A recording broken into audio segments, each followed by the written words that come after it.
Les maladies sol au niveau des cultures fruitières et maraîchères sont un enjeu, que ce soit en régie biologique, conventionnelle ou raisonnée.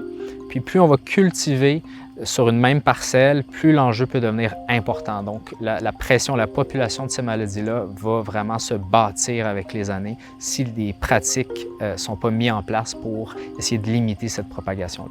Les maladies sol les plus fréquentes que j'observe sur les fermes sont ce qu'on appelle les pourrisiers des racines, du collet, des semis.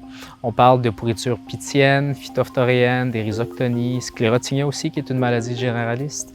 Il y a les maladies vasculaires qui sont moins fréquentes, mais je dirais plus dommageables pour les cultures, donc ils vont vraiment avoir un effet de flétrissement sur les plants. On pense à la verticillose vasculaire, fusariose vasculaire, qui est très dommageable pour plusieurs cultures. Ça peut être le melon, l'oignon, la fraise. L'hernie des crucifères, c'est un autre exemple de maladie qui est très dommageable pour les producteurs de brassicacées. Ce n'est pas une maladie qui est nécessairement fréquente si on fait une bonne rotation des cultures, mais quand elle est implantée sur une ferme, c'est très difficile de s'en débarrasser. Puis finalement, on pense souvent aux champignons, pseudo-champignons, bactéries quand on parle de maladies de sol, mais il faut aussi penser aux nématodes phytophages, qui sont des vers microscopiques, qui peuvent créer des problématiques de déformation, de transmission de virus chez plusieurs cultures, dont l'ail par exemple et la carotte.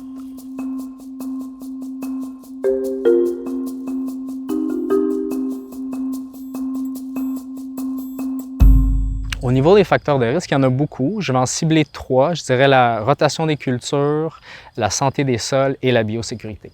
Chaque pathogène de sol va se développer en fonction d'une culture hôte. Donc, il y a des cultures qui vont favoriser la croissance, la population, ce qu'on appelle un inoculum d'un pathogène de sol. Il y a des cultures qui vont le réduire jusqu'à devenir suppressive. Puis, il faut comprendre aussi que chaque plante a une interaction avec le sol au niveau des micro-organismes qui est particulière. Donc, plus on va diversifier nos plantes, plus on va atténuer nos facteurs de risque aux pathogènes de sol. Le plan de rotation, il faut le voir un peu comme un plan d'affaires au niveau des entreprises. Il faut toujours s'y référer dans la gestion des pathogènes de sol, puis il va évoluer dans le temps en fonction des pratiques. C'est vraiment l'assise de base pour pouvoir avoir une bonne gestion globale des maladies de sol.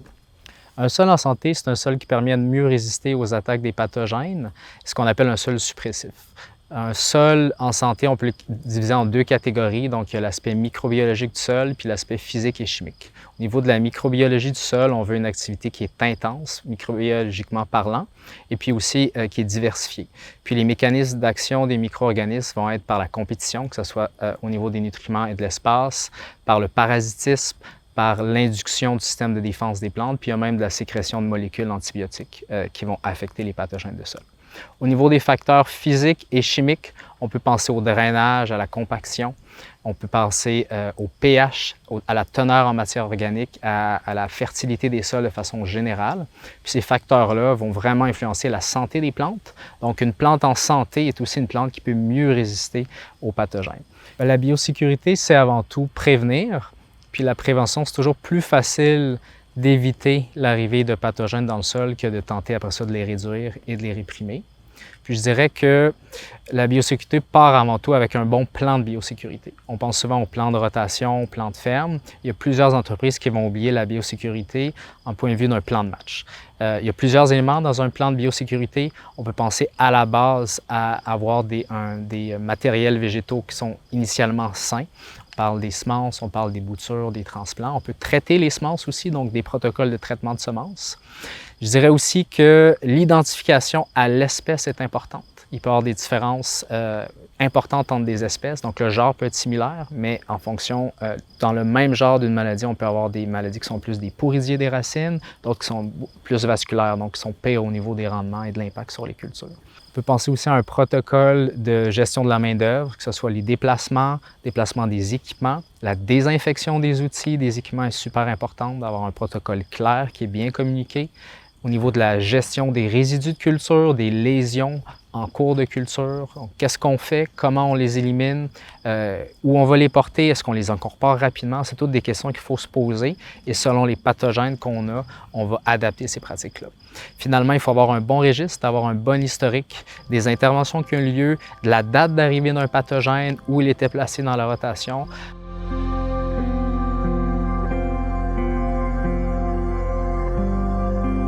Au niveau des cultures de couverture, c'est une des pratiques que les producteurs tentent de plus en plus à intégrer dans leur rotation de culture. Puis, pour ça, puisque c'est des engraveurs souvent qui sont de pleine saison, de plusieurs saisons, il faut augmenter la rotation des cultures, je dirais de 30 % et plus, pour vraiment avoir un impact significatif sur les maladies de sol.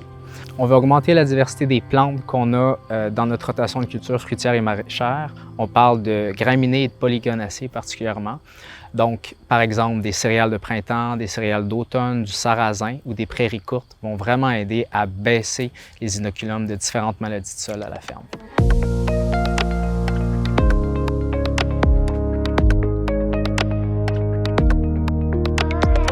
Donc, les cultures de couverture vont avoir des effets bénéfiques là, sur la gestion des pathogènes de sol. D'abord, il faut comprendre que les cultures de couverture ont des effets tout simplement bénéfiques au niveau de la physique du sol. Donc, augmenter la macroagrégation, augmenter la macroporosité, permettre de réduire augmenter l'infiltration d'eau, donc réduire la capacité de rétention en eau des sols, augmenter aussi la portance au niveau du sol. Les cultures de couverture vont avoir des impacts là, positifs sur les propriétés biologiques du sol. Donc, dans un premier temps, elles vont permettre le recyclage des éléments nutritifs, donc augmenter la macrofaune. En certains cas, les vers de terre permettent d'augmenter la diversité microbienne au niveau du sol.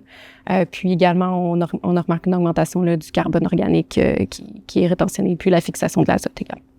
Lorsque les cultures de couverture sont cultivées en rotation avec les cultures maraîchères, elles vont permettre de briser le cycle des maladies. C'est souvent ce qu'on appelle des cultures non-hôtes.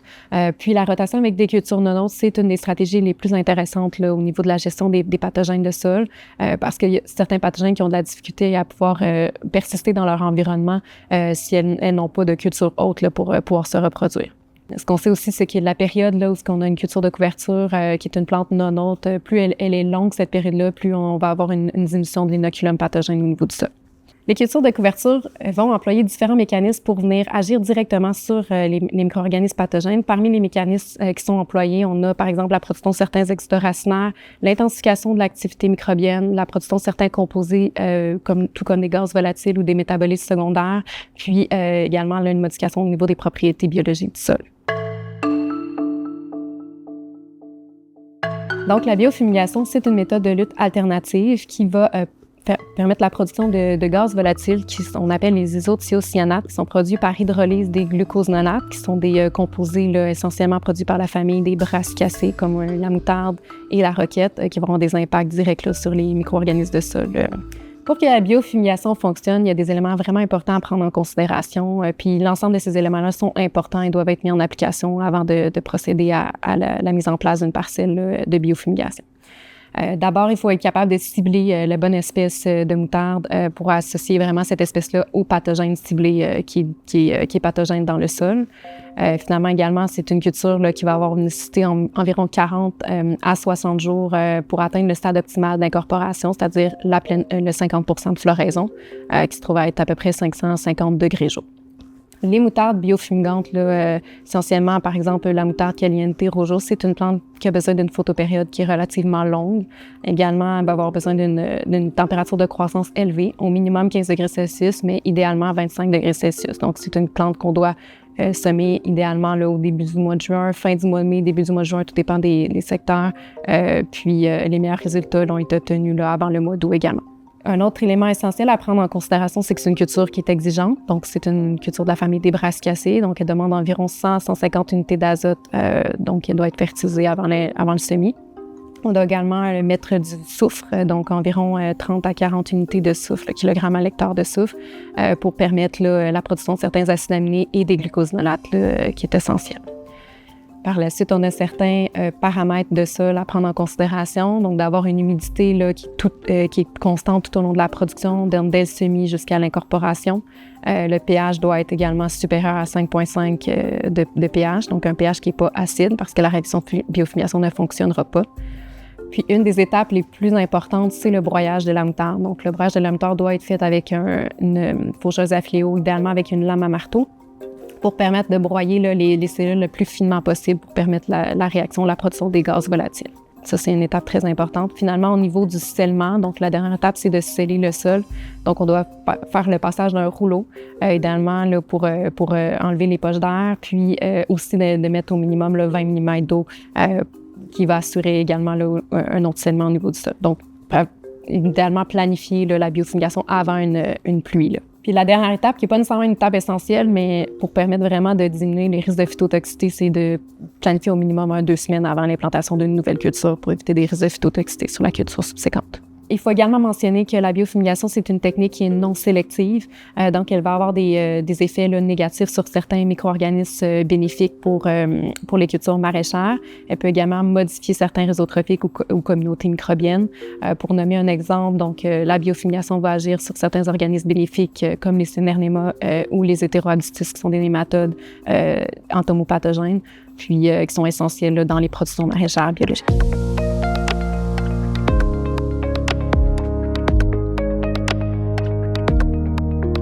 Mon nom, c'est Jean-Julien Plante, propriétaire de la ferme au bio, ferme Jean-Pierre Plante. Dans le fond, je suis la 4e génération là, ici sur la ferme à prendre la relève. Puis maintenant, je suis avec ma conjointe Judith dans l'entreprise. C'est ça, on a 80 hectares en production. Tout est certifié biologique depuis 2015 qu'on a amorcé. En 2015, on a amorcé la transition. Puis depuis 2019 environ que tout est certifié à 100%. Principale culture, la fraise, une vingtaine d'hectares.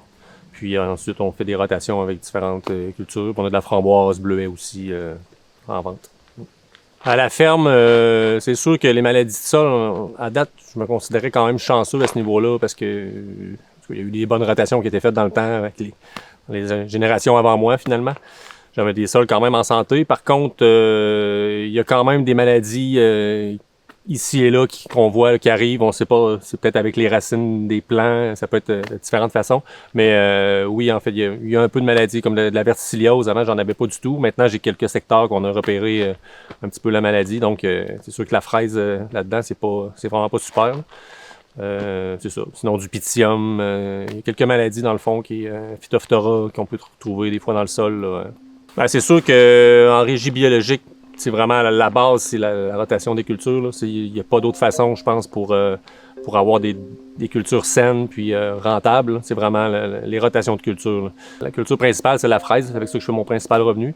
Donc, implantation de fraises. Ensuite, on garde 2 ans de production. Ça veut dire que c'est un cycle de 3 ans que les plants sont au champ normalement. Ensuite, j'essaye de faire normalement 2 ans de sec d'automne, des fois 3, avec une année de maïs avant de revenir en fraise. Ça fait une rotation quand même assez longue. Là. On parle de 4 ans là, sans avoir de culture là, de fraises. Avec la fraise, j'ai introduit le sec d'automne. Ça, c'est une céréale que je ne faisais pas auparavant, qu'on a décidé de faire pour une raison que le seg émet comme une substance alléopathique avec ses racines qui empêche les mauvaises herbes de compétitionner. Fait que ça fait des champs de céréales qui sont super propres. Ce qu'on n'est pas capable de faire avec l'avoine, exemple, souvent les mauvaises herbes vont pousser, puis on peut contrôler avec le peigne, des RC-Trade, tout ça, mais il y a tout le temps plus de mauvaises herbes. Fait que nous, on a fait le seg pour une de ces raisons-là. Puis ça fait beaucoup de paille. Ça fait une paille qui va souvent en dessous des bras. Là, c'est le fun, dans le fond, parce qu'on a besoin de cette paille-là pour mettre dans nos allées, pour nos fraises, pour que les fruits restent propres, puis les cueilleurs soient pas dans la terre. Là. Fait que le sec d'automne est une belle céréale pour ça. Ben, depuis le tout début, on essaye beaucoup de choses pour essayer de s'améliorer tout le temps. Là, parce que oui, il y avait de la documentation sur le bio dans la fraise, mais il y avait beaucoup de choses qui dataient de longtemps. Là. Fait que on dirait que j'aime beaucoup essayer des nouvelles pratiques, des nouveaux engraveurs, les nouveaux ravageurs. Ben, c'est un peu ça aussi la punaise nabis qu'on a réussi à avoir, qu'on a introduit pour faire la prédation de la punaise terne. C'est comme tout. On le voit que ça marche, mais c'est comme le début. Il faut le comptabiliser. Il faut qu'il y ait plus de recherche pour voir ces résultats-là. Mais même avec la moutarde, la biofumigation, on sait qu'on s'en va, que c'est la bonne chose à faire.